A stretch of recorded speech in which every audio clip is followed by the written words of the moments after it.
Hello, welcome back to Indiana's English Lounge. This video is going to be another news and stories video where I will read an article out loud and you can use it for listening practice, shadowing, as well as vocabulary building. I'll show you the listening comprehension questions ahead of time so you can take notes if you'd like while you listen. Feel free to listen to the reading a couple times if you need. This article is about gift giving and some of the philosophy and psychology behind that phenomenon. Based on the topic and the vocabulary in this article, I think it's more suited for an advanced level English learner, maybe a C1 level English learner. But if you're an upper intermediate, B2 level English learner, you should still give this one a try. You might learn some new words. Okay, let's get started. What's the point of giving gifts? An anthropologist explains this ancient part of being human. Chip Colwell, Associate Research Professor of Anthropology, University of Colorado, Denver, December 12th, 2023. Listening comprehension. Question 1. What are some of the purposes that gifts serve? Question 2. What is a potlatch ceremony? Question 3.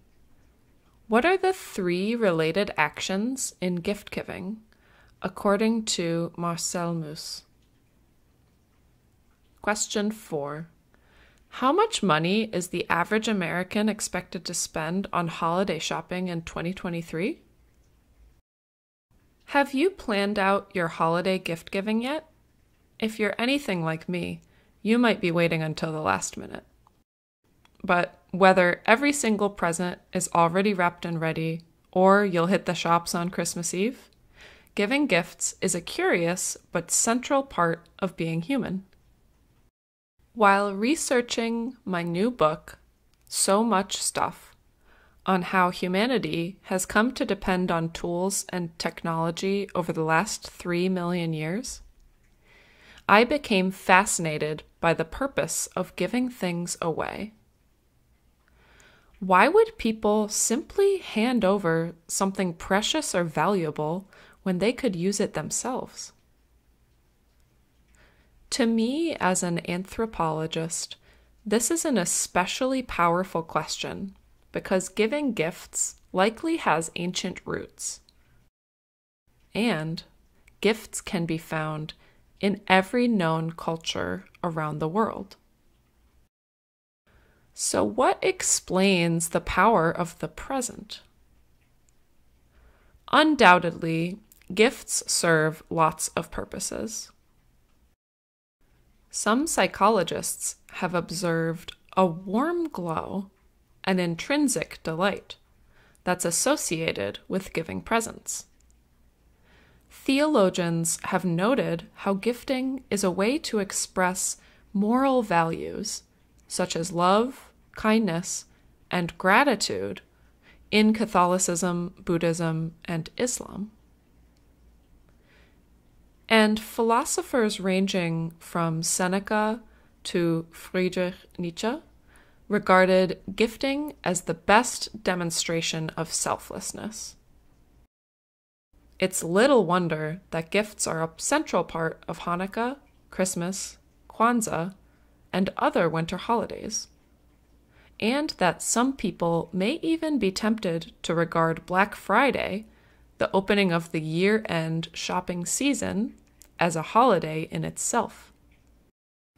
But of all the explanations for why people give gifts, the one I find most convincing was offered in 1925 by a French anthropologist named Marcel Mauss. Giving, receiving, reciprocating. Like many anthropologists, Mauss was puzzled by societies in which gifts were extravagantly given away. For example, Along the northwest coast of Canada and the United States, Indigenous peoples conduct potlatch ceremonies. In these days-long feasts, hosts give away immense amounts of property. Consider a famous potlatch in 1921, held by a clan leader of the Kwakwaka'wakw Nation in Canada, who gave community members 400 sacks of flour, heaps of blankets, sewing machines, furniture, canoes, gas-powered boats, and even pool tables. In a now famous essay titled The Gift, originally published almost a century ago, Moose sees potlatches as an extreme form of gifting. Yet, he suggests this behavior is totally recognizable in most every human society. We give things away, even when keeping them for ourselves would seem to make much more economic and evolutionary sense. Moose observed that gifts create three separate but inextricably related actions. Gifts are given, received, and reciprocated. The first act of giving establishes the virtues of the gift giver. They express their generosity, kindness, and honor. The act of receiving the gift, in turn, shows a person's willingness to be honored. This is a way for the receiver to show their own generosity, that they are willing to accept what was offered to them. The third component of gift giving is reciprocity, returning in kind what was first given. Essentially, the person who received the gift is now expected, implicitly or explicitly, to give a gift back to the original giver. But then, of course, once the first person gets something back, they must return yet another gift to the person who received the original gift. In this way, gifting becomes an endless loop of giving and receiving, giving and receiving. This last step, reciprocity, is what makes gifts unique.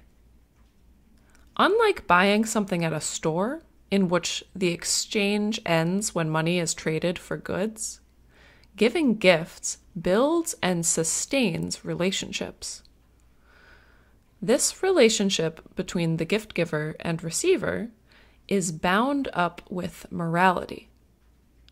Gifting is an expression of fairness because each present is generally of equal or greater value than what was last given. And gifting is an expression of respect because it shows a willingness to honor the other person. In these ways, gifting tethers people together. It keeps people connected in an infinite cycle of mutual obligations. Giving better gifts. Are modern-day consumers unknowingly embodying Moose's theory a little too well? After all, many people today suffer not from the lack of gifts, but from an overabundance. Gallup reports that the average American holiday shopper estimates they'll spend $975 on presents in 2023, the highest amount since this survey began in 1999. And many gifts are simply thrown out. In the 2019 holiday season, it was estimated that more than $15 billion worth of gifts purchased by Americans were unwanted, with 4% going directly to the landfill. This year, holiday spending is expected to increase in the UK, Canada, Japan, and elsewhere. Modern-day gifting practices may be the source of both awe and anger. On the one hand, by giving presents, you are engaging in an ancient behavior that makes us human by growing and sustaining our relationships. On the other hand, it seems as if some societies might be using the holiday season as an excuse to simply consume more and more. Moose's ideas do not promote runaway consumerism. On the contrary, his explanations of gifts suggest that the more meaningful and personal the present, the greater the respect and honor being shown. A truly thoughtful gift is far less likely to end up in a dump. And vintage, upcycled, handmade goods, or a personalized experience such as a food tour or hot air balloon ride, might even be more valued than an expensive item mass-produced on the other side of the world, shipped across oceans and packaged in plastic. Quality gifts can speak to your values and more meaningfully sustain your relationships. Listening comprehension answers. Question 1. What are some of the purposes that gifts serve? They can give you a feeling like a warm glow or intrinsic delight. They can express moral values such as love, kindness, and gratitude in certain religions. They can demonstrate selflessness. Question 2. What is a potlatch ceremony? A feast held by some Indigenous peoples in Canada and the US that lasts for days and involves the hosts giving away immense amounts of property. Question 3. What are the 3 related actions in gift giving, according to Marcel Mauss? Gifts are given, received, and reciprocated. Giving establishes the virtues of the gift giver. Receiving shows a person's willingness to be honored. Reciprocity means that the person who received the gift is now expected, implicitly or explicitly, to give a gift back to the original giver. Question 4. How much money is the average American expected to spend on holiday shopping in 2023? $975. All right, that was a challenging one. Let's go over some vocabulary that I have selected from the article. The first one I want to look at is intrinsic. This is an adjective that means essential, belonging naturally. You often see this word when talking about value.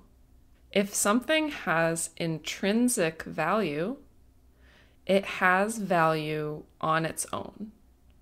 Like paper money, for example, is only valuable if you use it to trade it for a good or a service. It does not have any value on its own, so it has no intrinsic value.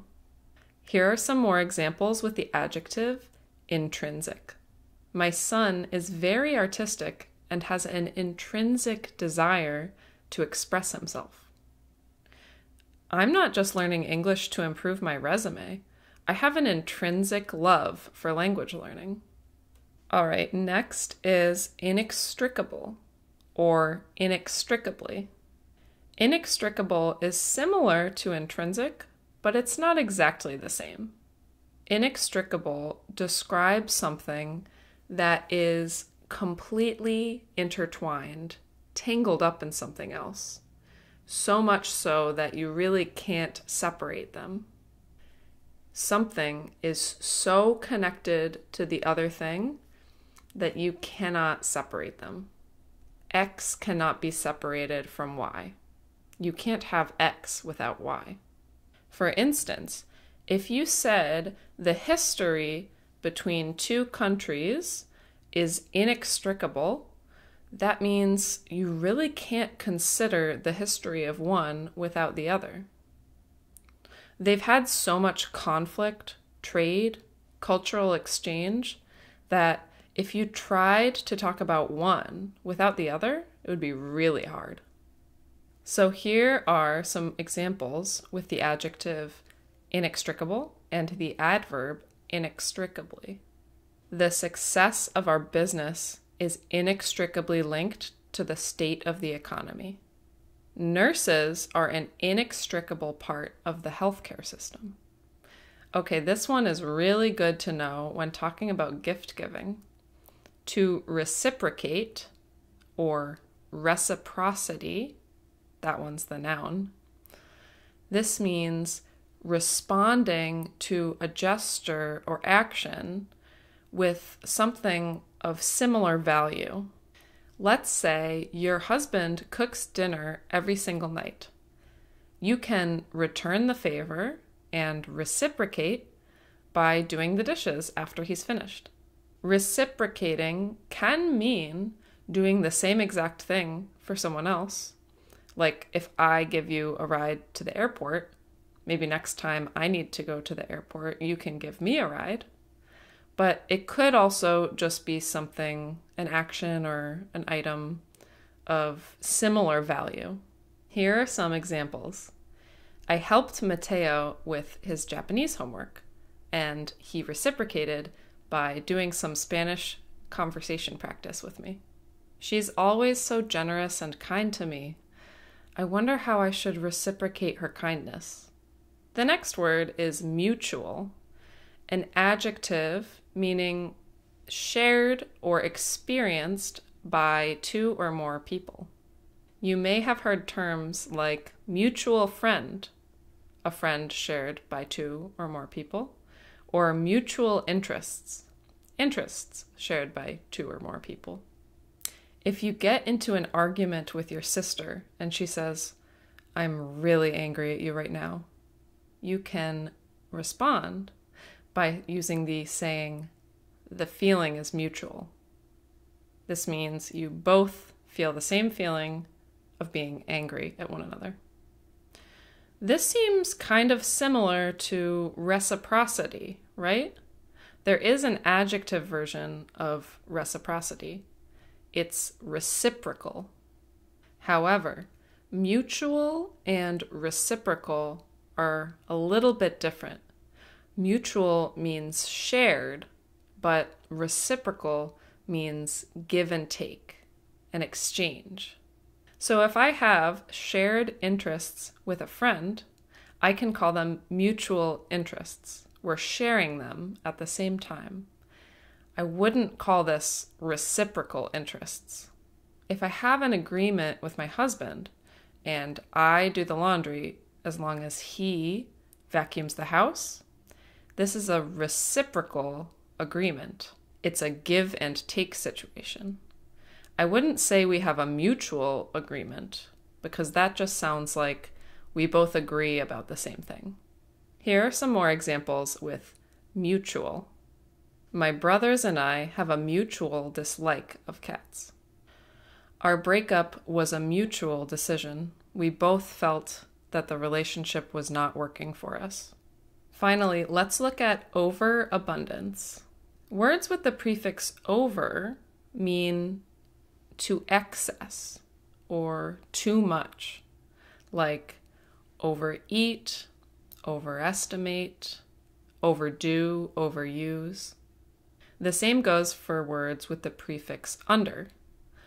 Underweight, underestimate, underpack. These mean you didn't do enough. There's too little. So overabundance, this long word, just means the state of having too much.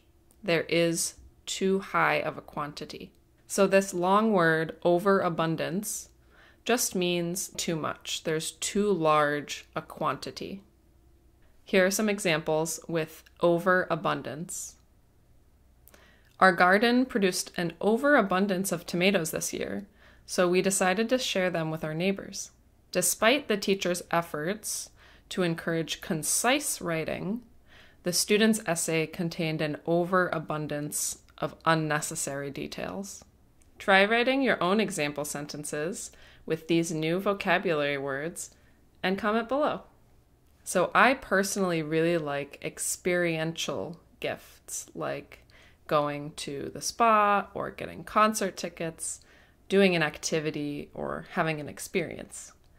And I also like consumable gifts, like a bag of coffee beans or some delicious candy.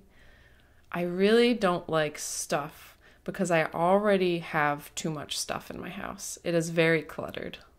I think I just assume other people feel the same because that's the kind of gift I usually give. Something consumable or trying to give somebody an experience rather than an object.